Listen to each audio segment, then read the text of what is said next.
Jade plant, lucky plant, जिसे कि धन की वर्षा करने वाला पौधा कहा जाता है। कैरसुला वैरायटी के इस लकी प्लांट को हर कोई अपने घर में रखना चाहता है।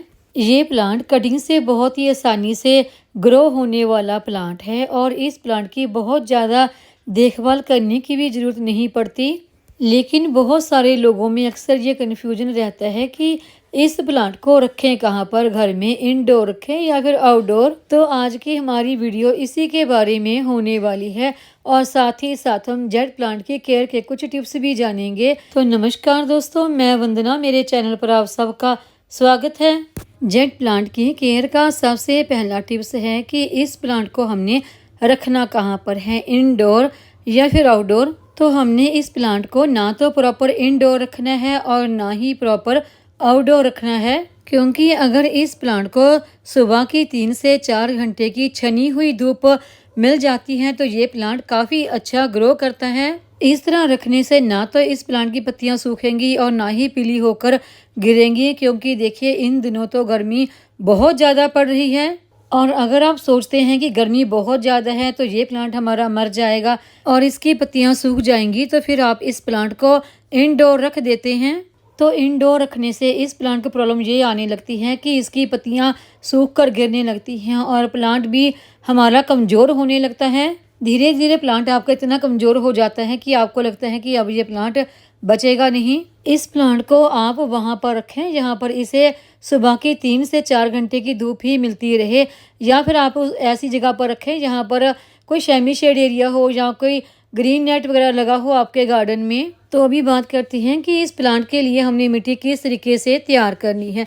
तो देखिए, इसके लिए जो मिट्टी तैयार करनी है वो बिल्कुल वेल ड्रेन मिट्टी होनी चाहिए, यानी कि ऐसी मिट्टी जिसमें कि बिल्कुल भी पानी रुके नहीं, क्योंकि अगर आपके प्लांट की रूट में पानी रुका रहता है तो इससे प्लांट की जो रूट है वो गलने सड़ने लग जाती हैं और आपका प्लांट मर जाता है। इसके लिए मिट्टी तैयार करते समय बस इस बात का ध्यान रखें कि मिट्टी में कोकोपीट और रेत मिक्स करके मिट्टी तैयार करें। अब बात करते हैं वाटरिंग की कि इस प्लांट में वाटरिंग कब कब करें। तो देखिए, अगर गर्मियाँ हैं तो गर्मियों में भी इस प्लांट को 5 से 6 दिन के बाद ही वाटरिंग करें। अगर आप देख रहे हैं कि आपके गमले की मिट्टी पूरी तरह से सूख चुकी है तब भी वाटरिंग ना करें, थोड़े दिन रुक के ही वाटरिंग करें, क्योंकि इस प्लांट की पत्तियों में भी पानी स्टोर रहता है। ये तो मैंने आपको बताया कि गर्मियों में इस प्लांट को किस समय पानी देना है। अब बात करते हैं कि सर्दियों की। सर्दियों में आप इस प्लांट को कम से कम 10 दिन के बाद ही वाटरिंग करें। वाटरिंग करने से पहले गमले की मिट्टी को अच्छी तरह से चेक करें। अगर 10 दिन के बाद भी गमले की मिट्टी में मॉइस्चर है तो कुछ दिन और बाद वाटरिंग करें। बस पानी देने का जरूर ध्यान रखें। यही कारण होता है कि जब प्लांट की पत्तियां गिरने लगती हैं। और भी कारण होते हैं पत्तियां गिरने के। अगर आपने बहुत ज़्यादा धूप में इस प्लांट को रख दिया है या फिर आपने इसे बिल्कुल बिना लाइट के ही रखा है, यानी कि इंडोर रखा है, वो भी कारण होता है इसकी पत्तियां गिरने का। और ओवर वाटरिंग भी एक कारण होता है इस प्लांट की पत्तियां गिरने का। इन सब बातों का ध्यान रखते हैं तो आपके प्लांट की ग्रोथ काफ़ी अच्छी होगी। अब बात करते हैं फर्टिलाइजर की कि इस प्लांट को हमने फर्टिलाइजर कब कब देनी है। इस प्लांट को रोज़ रोज़ या फिर बहुत जल्दी जल्दी फर्टिलाइज़र देने की ज़रूरत नहीं होती। बस साल में अब 2 दफ़ा भी फर्टिलाइज़र दे देते हैं तभी इस प्लांट की ग्रोथ काफ़ी अच्छी होती है। एक दफ़ा तो आप इस प्लांट को फर्टिलाइज़र फरवरी मार्च के महीने में दे सकते हैं और दूसरी दफ़ा सितंबर अक्टूबर के महीने में दे दें। फर्टिलाइज़र भी आप या तो आप गोबर की खाद या फिर आप वर्मी कंपोस्ट दे सकते हैं। फर्टिलाइज़र आप प्लांट के ऊपर से दे सकते हैं या फिर गर्मियाँ हैं तो लिक्विड तौर पर भी फर्टिलाइज़र बनाकर आप दे सकते हैं। और किसी बहुत ज़्यादा फर्टिलाइज़र की इस प्लांट को ज़रूरत नहीं होती है। अगर आप इस प्लांट की पत्तियां बिल्कुल चमकदार यानी कि लश ग्रीन बनाना चाहते हैं तो उसके लिए आप चावल को जब धोते हैं तो उसके पानी को इस प्लांट में दे सकते हैं, इसकी पत्तियों के ऊपर स्प्रे कर सकते हैं, या फिर आप छाछ, जिसे कि मट्ठा या लस्सी भी कहा जाता है, वो भी इस प्लांट में डाल सकते हैं।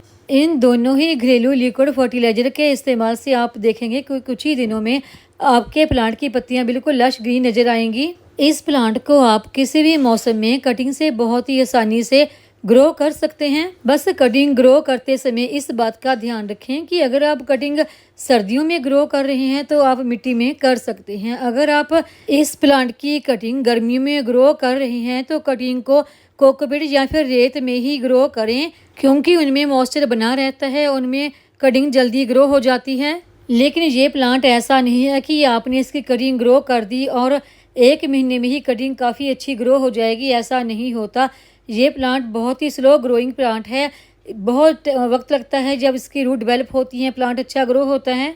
अगर आपके गार्डन में ये जेट प्लांट लगाया है, इसकी ग्रोथ ज़्यादा अच्छी नहीं है, तो इसके ग्रोथ को ज़्यादा अच्छा बनाने के लिए आप इसकी जो ऊपर की पत्ती हैं इसे समय समय पर पिंचिंग जरूर करते रहें।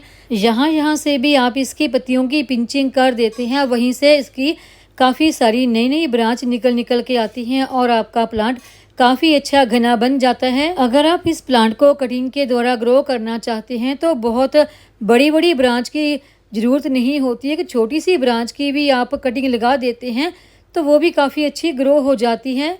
ये छोटा सा प्लांट भी अगर आपके घर में है तो इसकी कटिंग के द्वारा आप बहुत सारे इसके प्लांट तैयार कर सकते हैं। इस प्लांट को आप कटिंग के द्वारा इसकी बहुत ही अलग अलग शेप दे सकते हैं, इसकी बनसोई तैयार कर सकते हैं, आप इसकी टोपियारी भी तैयार कर सकते हैं, बॉल शेप टोपियारी तैयार कर सकते हैं या फिर मंदिर शेप, काफ़ी अलग अलग तरह की टोपियारी तैयार कर सकते हैं। मैंने इस प्लांट की अपने गार्डन में एक मंदिर शेप और एक बॉल शेप टोपियारी तैयार कर रखी है, जिसकी कि मैं वीडियो भी शेयर कर चुकी हूँ।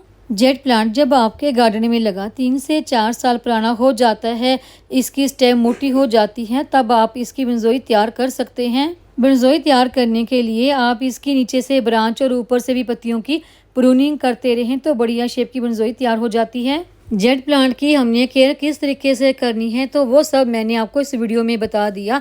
इस प्लांट को हमने रखना कहाँ पर है, इंडोर आउटडोर, वो सब भी आपको बता दिया। सर्दियां हैं तो आप इस प्लांट को आउटडोर रख सकते हैं, डायरेक्ट सनलाइट में रख सकते हैं। अगर गर्मियां हैं तो आप इस प्लांट को वहां पर रखें जहां पर 3 से 4 घंटे की धूप आती हो या फिर धूप छन कर आती हो, किसी सेमी शेड एरिया में रखें। डायरेक्ट कभी भी सनलाइट में ना इस प्लांट को रखें गर्मियों में, और ना ही इनडोर रखें। दोनों ही जगह पर रखने से इस प्लांट की पत्तियां गिरने लगती हैं। तो वाटरिंग के बारे में मैंने आपको बताया कि जब तक इसके गमले की मिट्टी पूरी तरह से सूख ना जाए, गमले की मिट्टी की थोड़ी सी गुड़ाई करके देखें। अगर 2 इंच तक गुड़ाई करने के बाद मिट्टी सूखी है तभी वाटरिंग करें, अगर मिट्टी गीली है तो वाटरिंग ना करें। ओवर वाटरिंग से इस प्लांट की पत्तियां गिरने लगती हैं, क्योंकि इस प्लांट की पत्तियों में भी पानी स्टोर होता है।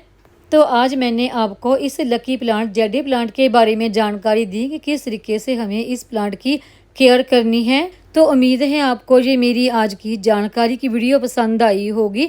वीडियो पसंद आई हो तो वीडियो को लाइक, सब्सक्राइब, शेयर और कमेंट जरूर करें। बेल आइकन को दबाएं ताकि मेरी आने वाली हर नई वीडियो का नोटिफिकेशन आपको मिलता रहे।